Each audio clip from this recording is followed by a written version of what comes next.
every black, Hispanic, and Native Indian, you better snap the hell out of it.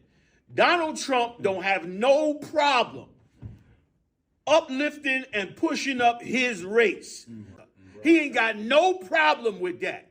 He got no problem with calling African nations, what do you call them?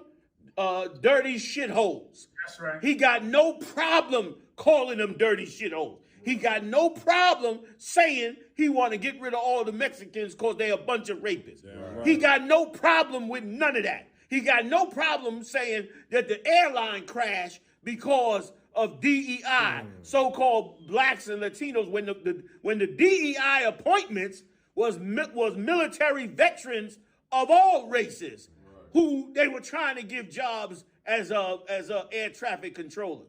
And these is the so-called, ex-military. But he ain't got no problem saying none of that. And so why the hell we got to have a problem addressing, coming out with, and coming together with our brothers and sisters? Right. Like, why I got to kowtow now my voice when this bastard is all across the world promoting white supremacy? You know how many white boys, man, is joining white supremacist groups? How many of them cats was on the fence? You understand? And he let the Proud Boys in them out. He let all them devils in the street, which made them feel like they was Teflon. Like you ain't got nothing to worry about. You gonna ride on these niggas. You gonna ride on these Hispanics and Native Indians. And if it get too stinky, you gonna get a pardon from the president. He ain't had no problem riding on that. So why the hell we gotta have a problem riding on what's right? You understand? That's why I brought out that story. I hope everybody saw that tape that I dropped about that 18-year-old revolutionary right here in Chicago. The story was amazing. He looked like a baby.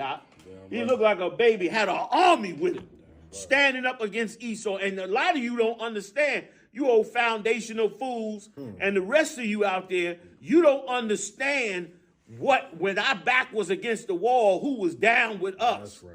And how much we needed each other to come up against this beast. We were just talking the other day about how during the riots in the 60s, they straight up brought the military in. The streets was lined with tanks. That was a civil war. They like to say it was a riot. It was a riot. That's what you was bringing out. Like Malqual, you was bringing out how they like to say it was a riot. Right. But it really, when you look at the tape, it was a revolution. It was a war of independence. Exactly. You know what I mean? Right. Like, it wasn't no riot. They brought in the military, and we was fighting the military out because we was trying to get free from